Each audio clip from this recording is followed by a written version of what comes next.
What's up, everybody? This is a Force of Nature Spiritual Awakening, and today we will be doing the continuation to Karmic Relationships Part 2. Okay, so this is going to be Karmic Relationships Part 2, but it also, Karmic Relationships also mean past life situationships, past life dealings, past life karma, whether it's good or bad karma. Okay, so anybody didn't see the karmic relationship part one, please be sure to go and check that out. This is part two. Okay, so I'm just going to move on from where I was leaving off at. Okay, so before we touch on that, karmic relationships come from a past life. Karmic relationships have to deal with things that went on and took place, unresolved issues, things that may not have got completely handled in the past life. Brutal issues, unusual issues, unusual setups, dynamics, and things like that. So let's touch on this. South Node. Okay, when it comes to the South Node and the linkages, okay, this represents your past. Okay, anybody knows in astrology that the South Node is very much linked to the North Node. The North Node has to deal with your life path, your life direction, and what you should be moving towards in this lifetime.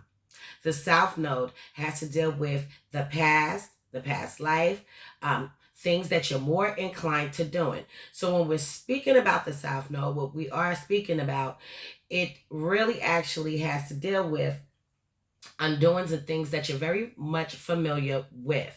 Okay, so the North Node would be stepping out of that comfort zone and stepping into your destiny, while the South Node has to deal with things from the past. So if your partner's personal planets conjunct with your South Node, it is a potential indication of a past life indication. Okay, so now, and this goes for vice versa. If your partner, South Node, is going to your house and theirs and all of that stuff. So it goes both ways. It's not just you, but either way you look at it. Okay, when the South Node is being linked up in Synastry chart, Composite chart, or Davidson chart, okay, this is going to indicate a past life connection. So of course you're going to have to look to see how many of these you have, okay, and it does tell a story, okay. So when people are looking this up, please make sure that you are just really getting down to the nitty gritty, unfolding this, and using your intuitive intuition along the way. So now, if your personal planets conjunct with your partner's South Node, you two have unpaid karmic debt, okay, to one another. All right. Maybe something went on in the relationship in the past life. Maybe one person died. Okay, let's say somebody died in the past life and left the person alone. Okay, the person felt abandoned.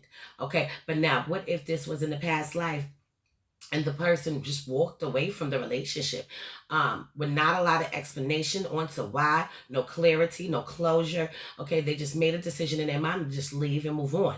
Okay, so it can be several different things. I'm just giving you some scenarios. I'm not saying this is what it means. Okay, but it can indicate several different kinds of things, and this is why you have to link these things together, because it tells everything as a whole. So you can get an inkling of a general area in life where your past life came from.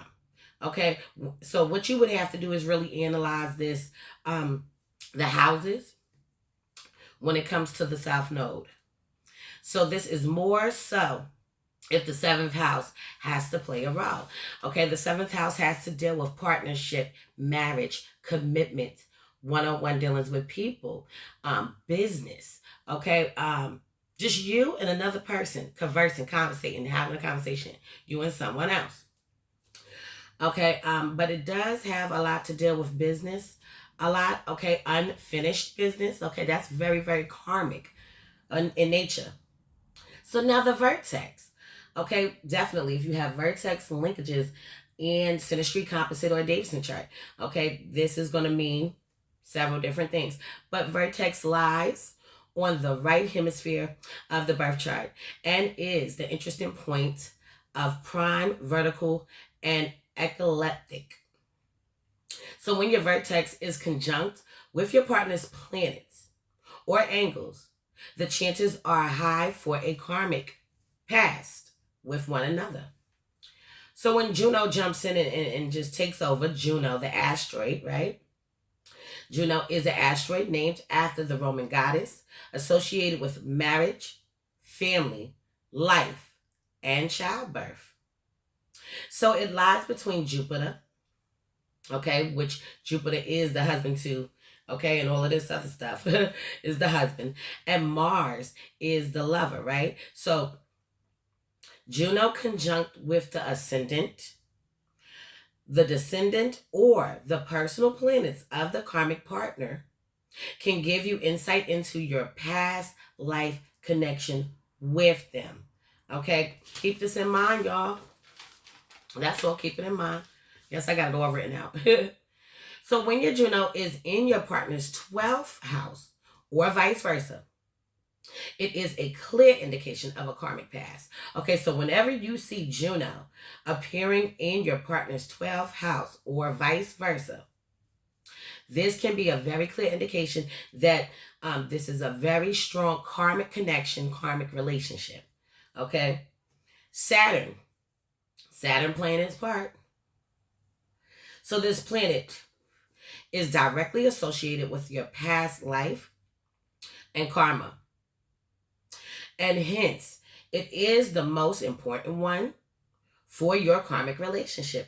Saturn has to deal with binding people together. When you find Saturn aspects, okay, because you're definitely going to have like Saturn falling in this house, Saturn falling in the house.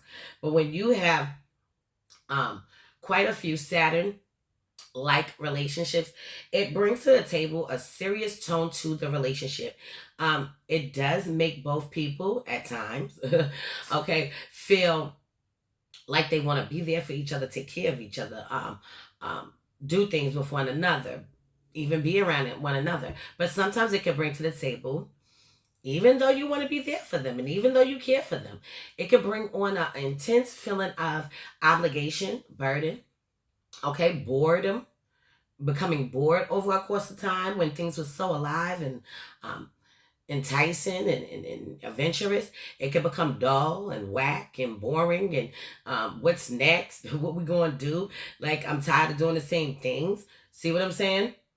But they can feel indebted to them. Okay, like they have to just keep on giving of themselves to somebody, whether it feels painful to them, whether it's they're giving them all they got and they're coming up empty. See, it's a lot of shit with Saturn. But let's just keep on going. So what else? Where was I at? Okay, so you have to take this into consideration. Saturn signs house and aspects for better perspective. Saturn's conjunction with the North Node, the lunar nodes, and personal planets need to be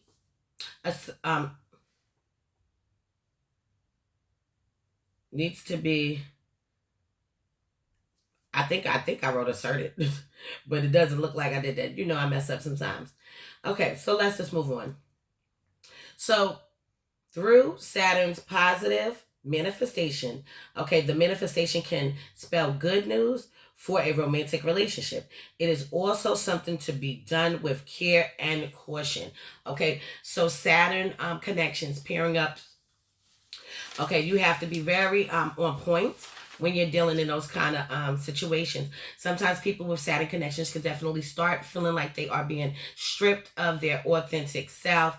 Okay, limited, feeling like their partner is giving them rules and regulations, trying to control them, even manipulating them to control them to do shit. So, but it makes people feel like they want to work together and build something together, build a foundation, build a home, start a family. All of those different kinds of things could go on and take place. Along with, depending on certain Saturn context, it can be like energy blockage, something being delayed. Okay, for example, if you have Venus squaring Saturn in a synastry or a composite or Davidson chart, that can definitely indicate that there is some outside forces at work. Okay, behind the scenes, people not liking you, and aggravation, irritation, old wounds, things that's unresolved within yourself. You're bringing it to the table in arguments and things of that nature. So you got to be careful with this karmic shit, because sometimes it can be just as simple as you healing somebody of something that they have went through. Okay, maybe they didn't think that they would love again, and then they meet you, and they're blown by the fact that they know that they have found love, and this is the best love they ever had. Okay, also it could be dealing with somebody that was cool with you, that was your friend, and things like that, giving them chances after chances and things, trying to work on the friendship, and you're seeing that it's just not working out. But now you know what you would allow and what you won't allow. Now you know the boundaries that you should have set and that you will set now moving forward. So everything's a learning lesson. So you may end up, oh, let me see, sorry.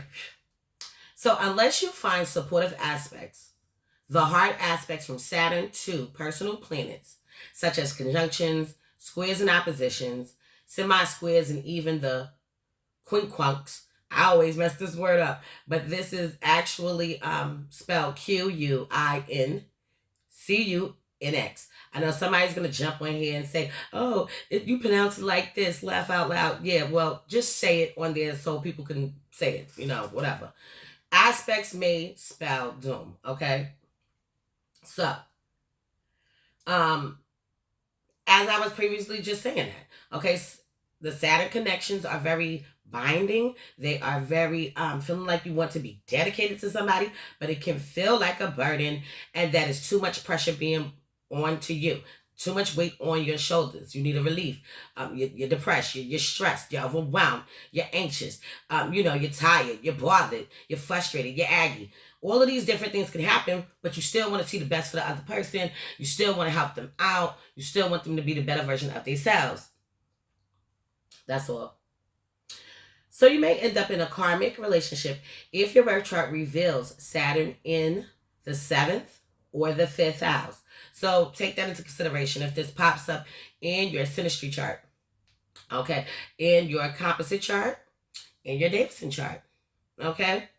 Once you have cleared your karma, Saturn will return and your love life will improve. Okay, 12th house. We're speaking about the 12th house now. There is much mystery and vagueness surrounding this last house. It is neither easy to analyze, process, or even understand. When your planets are in the 12th house, it is an indication of karma and debt. So, the implication of the 12th house on your romantic relationship depends on the planets present there. Okay, let's pause this real quick. 12th house, we know this is a karmic house. 12th house has to deal with things to uncover, unveil over a course of time. Things that can actually be hidden from you. This is the house that's ruled by Neptune. So we know that there can be a fog of haziness there. It can be things that appear one way to you, and they're actually something completely different, and you're not looking at it in the right light, in the right way. Sometimes people can see what the fuck they want to see. All right? Hey, people do it all the time. But then at the same time, these people can be absolutely being deceived by somebody. Somebody can be taking advantage of them. Okay? Having them around for financial gains. Okay? Saying that they love them, but they really love the fact that they take care of their ass. Okay? So all of these different types of things. I love you, but I love you because you're a nice person. Okay, not because I'm absolutely in love with you. I love you because I think it's a good look. I love you for clout. I love you for status. I love you for reputation. See what I'm saying? All these different types of things. Okay, now, 12th house can also mean, okay, that the person can be healing you on a very deep level, helping you get through emotional things that you have been through in your life as well. All right? So, the 12th house, being a composite chart, can tell you a lot more about your past life connections and karmic balance. Okay, I don't know if anybody knows this, but in the Davidson and the composite chart, the 12th house does break down And especially when it comes to the South Node, okay? The South Node in the composite chart, the Davidson chart, will tell you the type of couple you guys were or how you guys were. Okay, some people could have been neighbors, okay, in the past life, knew each other around the neighborhood, in the hood, and things like that. They was cool, they was homies. And now in this life, they could be hooking up, they could be having sex, they can be on again, off again. Okay, they can start a romantic relationship, and now they're here to build this or get land or real estate, and whatever like that, and do things like that together. I'm here to start from scratch. Okay, where in a past life, let's say they had it all, and they didn't have to work hard for it. In this life, now you do. Okay, it's a lot of things. For real, I'm telling you. So besides the 12th house, it would be useful to check the 4th house, the 6th house, and the 8th house, okay, for some more information. We know that the 4th house is linked to the sign of Cancer, and it's ruled by the moon. Okay, so this has to do with family and home. Also, and I got a cold if my voice sounds a little funny and raspy. But the 4th house has to deal with the home and past life, lineage, okay, ancestors and things like that, the way that you nurture, the way that you care, things like that, mommy issues, the way that your mother nurtured you. See what I'm saying? The 6th house is the battlefields of the zodiac, okay, when it comes to the birth wheel. Okay, so this is the hustle and bustle house, the house where you are running errands and making sure things is done, the house of work, wanting to make things to be organized and structured and orderly, things like that. Your health. We already know these things, right, guys? Okay, the 8th house, we know what that house is. Scorpio's house. Okay, the house of intimacy, the house of death, rebirth, transformation, joint finances. Okay, you have to look towards these houses also when you are diving deep into things that went on and took place as well in the past life, karmic relationships. Let's just keep on going. Also underground. Okay, secrets. The 8th house is secrets. You see what I'm saying? Secrets of hidden shit. All right, pulling back fucking layers and things. So all of these are karmic houses that can reveal much about your karmic relationship with whoever it is you're dealing with, whether it's an intimate relationship or a friendship, business dealership, co-workers, bosses, relatives. Okay, so I'm gonna leave this on this note for now. Anybody need a chart to be analyzed, hit me up. Anybody need anything from Twin Flame, sunglasses, shades, t-shirts, tank tops, hoodies, bracelets, jackets, hit me up, let me know. Okay, so anybody want to donate to the channel, please feel free. I appreciate everybody that's tuning in. I'm glad everybody's enjoying the videos. I'm about to fry some fish because I'm starving and I'm hungry, and I've been doing videos all day long. So this is a force of nature, spiritual awakening. Love is love. Peace and blessings to you all. And I will see you in the next one.